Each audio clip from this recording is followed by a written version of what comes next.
Welcome into another edition of This Week in UNC Baseball with head coach Scott Forbes. I'm Tommy Ashley. That's Matt Clements. And, of course, the man in the middle, Coach Scott Forbes. Coach, get right into it. I know you're a busy man. Good series win against Duke this past weekend. Clutch plays, clutch home run from Horvath Saturday to take the series. After having a moment or a couple days to sort of digest it, what did you see from your team that really excites you in that Duke series? Man, I tell you what, I think overall, the thing that excites me the most is just their toughness factor. Because, teams now, this year in the ACC, and it's getting more like this every year, they're talented, and anybody can beat anybody, and it comes down to playing well and good old-fashioned toughness and being able to take some punches in a game because you're going to get them. But also, I thought we played well, and that's what you're hoping. Baseball's 27 outs. It's a long game. Can you play well from start to finish? Can you make plays? Can you defend? Is your bullpen getting better? Things like that, and that's what it seems to be happening. We hope we continue to improve. But I'm a firm believer that if you can get a little bit better every day, every series, you can get where hopefully you want to be come June. One thing that it was good to see from a human standpoint, not as a reporter, not as a fan or anything like that, but see Johnny C struggle and then step up. We talked to him after the game, talked to you after the game on Saturday. And you mentioned about him growing up and becoming a young man and a good baseball player. Just as far as team-wise, how important is it for that to happen, not only with him, but with everybody? Yeah, you hope that that's the culture of your program, is that the players, they grow up in the right way. They understand that part of that growth is always putting the team first, being able to get over yourself. And Johnny, he's always been a phenomenal kid, really high character kid, but he let things linger. And if he made a mistake, he would carry it out to the field.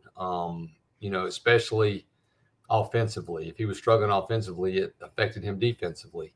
And he's worked really hard on that, and he also has worked on being able to play different positions. And third base is still fairly new to him, but he knew that, hey, if he could play and play it well, it opened up some options for us with Mac. And, it's neat for me to see because Johnny's had to deal with that blood clot, had to deal with some adversity, and he's handled it the right way. To make those errors, I don't know if he would have even done that last year. I think it would have really gotten to him. I'd have been more concerned about leaving him out there, but I wasn't concerned at all because, I'm around him every day and I've seen his growth and his maturity, and I've seen that with a lot of our guys. And I don't think, Tommy, if guys can't do that, they have trouble, taking that next step. You look at guys here like Danny Soretti and Angel Zarate, Mac Horvath, it's a growth. It is about growing. And there should be a big difference. I should be to see a big difference between you and you're 18 and 20 years old or 21 years old. Coach Forbes, can you talk about what you saw from your starting pitching? Max Carlson, Connor Bovair, and Jake Knapp all went over 5 innings. They all gave up 3 runs. Bovair had a perfect game going through, 4 2/3. Yeah, he did. I'm pleased that they went 5. I still think they can do better. You get into that 6th, into that 7th, you got to have one of them do that too.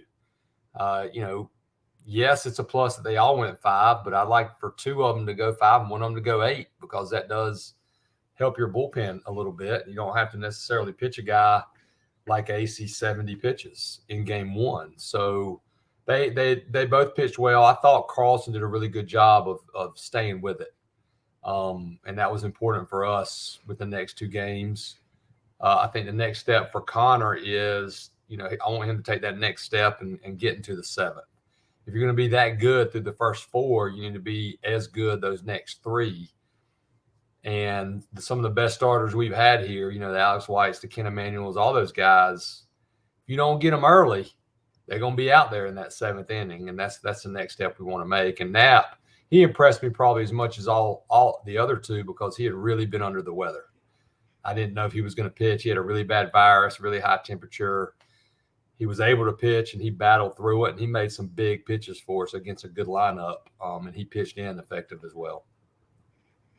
Yeah, and then you were talking about your bullpen and then Ace going 3 innings and getting a hold. Then also Will Sandy came up huge on Saturday, striking out 5 and 3 innings and getting a save. And then the pen on Friday was a little different story, walking 4 batters. Can you talk about how the bullpen performed this weekend and what you saw out of Ace and Sandy? Yeah, I mean, Friday I thought they pitched pretty dang well. I think Sandy is the story of the weekend because we needed somebody. Ace was on fumes. Poston was on fumes. Poston had pitched back-to-back days. And heck, Poston, he ain't given up much. And he gave up the home run, but it was a pretty decent pitch. It was just a little too high up in the zone to Mooney, who's going to make you pay when you make a mistake. Sandy going out there and us being able to say, okay, we're sending him also out there in the 9th says a lot about what we think of him and how he's been throwing. And we did talk about how if you really break down his outings lately, he's got a lot of swing and misses. That's one thing him and AC have in common. Not only are they striking people out, they're also getting a lot of swings and misses. And there is a difference, right? You can get some hard contact and have some strikeouts but they're getting swings and misses. And that's what you need sometimes out of your bullpen. And to have that from a right-hander and to have that from a left-hander. And selfishly, I'm just really proud because he's that type of guy. If there's one guy on our team that everybody is hoping he does well, every one of his teammates is Will Sandy. Wanted to ask you, back up to Connor for a second. Mentioned the 4 2/3 perfect. When you go back and look, and I don't know how much, I assume you guys evaluate everything, but when you go back and look, what changed for him from being perfect to sort of getting off the rails a little bit right there? Was it something, in his windup? Was it just location? Was it getting a little tired? What did you see there? I think the biggest thing was his emotions. He had a long at bat. There was a hit by pitch that got reviewed. I think it was Storm or Stone. Which one? One of the two. Might have been Storm. And they got into it a little bit. They were jawing a little bit. And we talk about the importance of you can't let that affect you and you can't get into that part too much. Like you can have emotions, but they need to be targeted towards your team. So really, I just thought his emotions got out of his control a little bit. And instead of focusing on what he had been doing the whole time, he was focusing on the fact that they were, they were running their mouths to each other, and that's a recipe for disaster. I tell our guys, you're not talking to the other team, you're not talking to the other dugout. You can have emotions, but you're not going to be bush league, and you're not going to play the game the wrong way. So I think Connor, he learned a very, very valuable lesson that that the baseball guys, they'll get you if you let that happen. And I really thought that was it. I thought if he'd have settled in and moved past that quicker, he might have gone out there until the 7th. Yeah, it was interesting. There was Gal on Saturday with the holding the ball for 5 or 6 seconds, all the gamesmanship stuff. That's part of the reason I love baseball. I mean, I know some of it's BS, but it is also pretty interesting to see how it goes. Talking about Will Sandy, you mentioned, he's an old guy. He's been around the game forever. I thought something from a media standpoint is when we talked to him midweek, he wasn't really much of a talker. We talked to him after that Duke game. He was jacked up and he was pumped up. Speak to that emotion. The crowd certainly had it going for you guys all weekend. And Sandy sort of fed off of it. The whole team fed off of it. But just sort of speak to the level of emotion you want to see from your guys. Yeah, I want them to play with emotions. I say there's.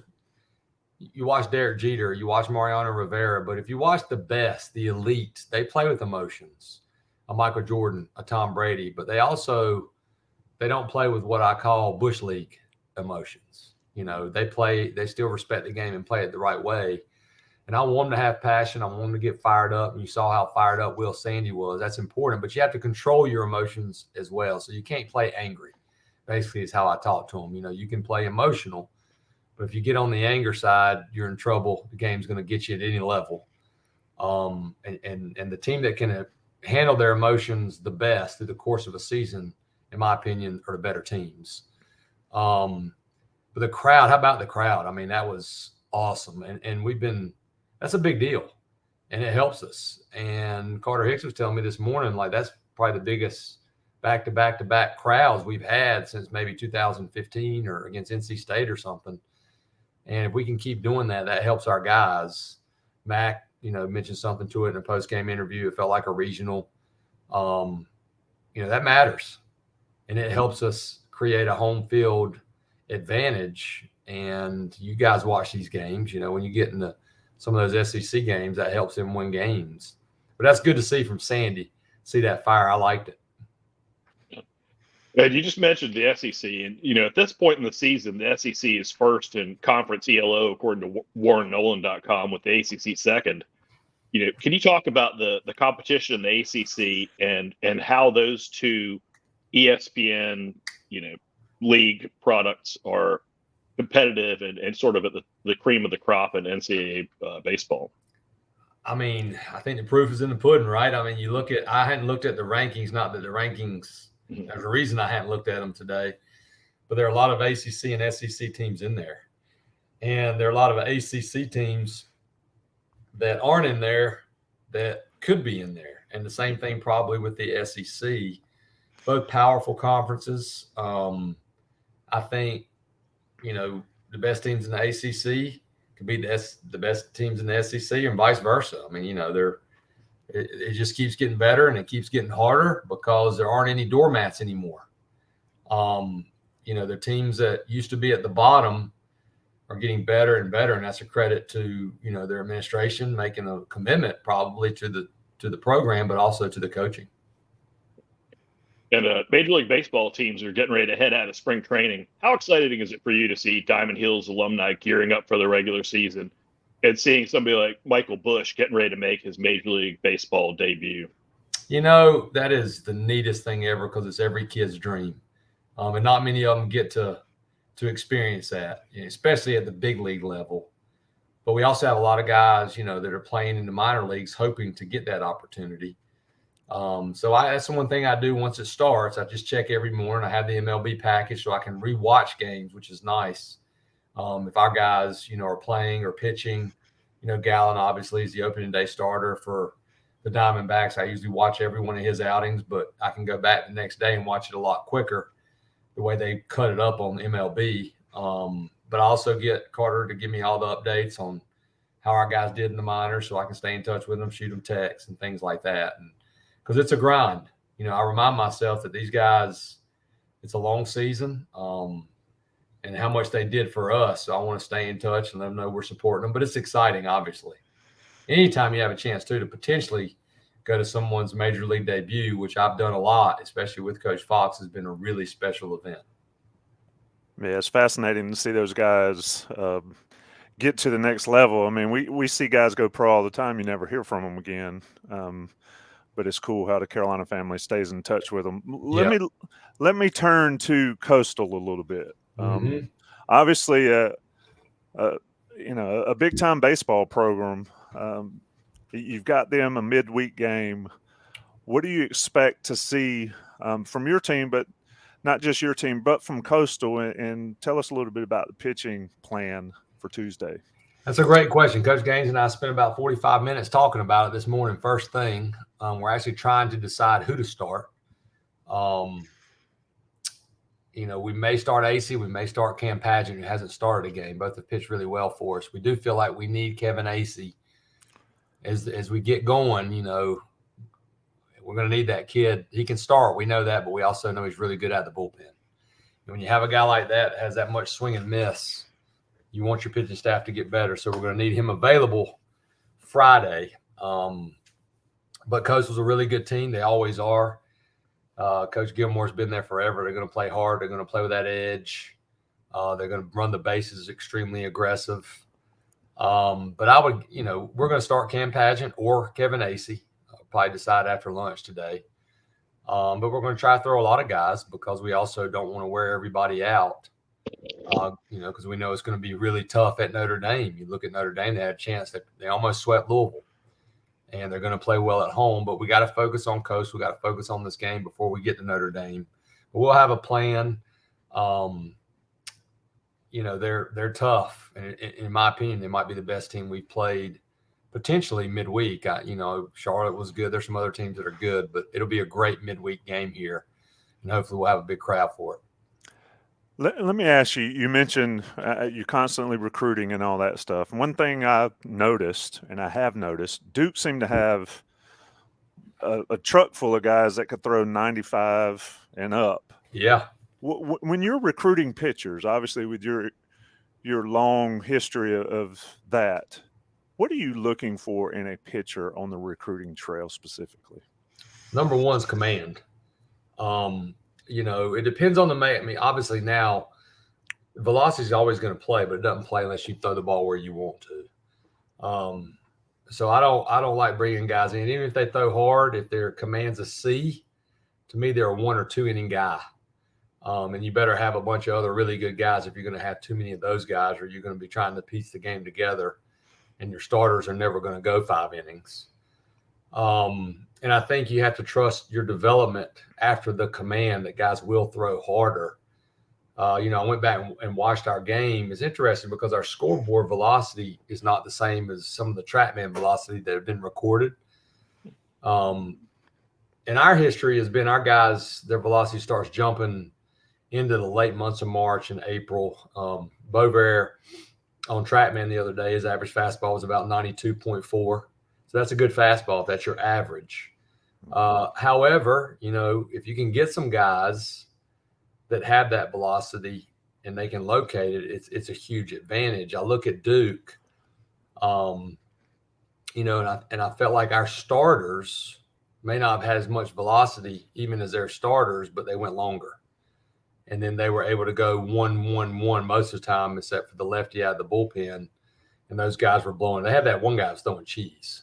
I mean, that was just, you don't see that no matter where you are very often, 95, 98. That's hard to find. Big boy, too. That was a big boy.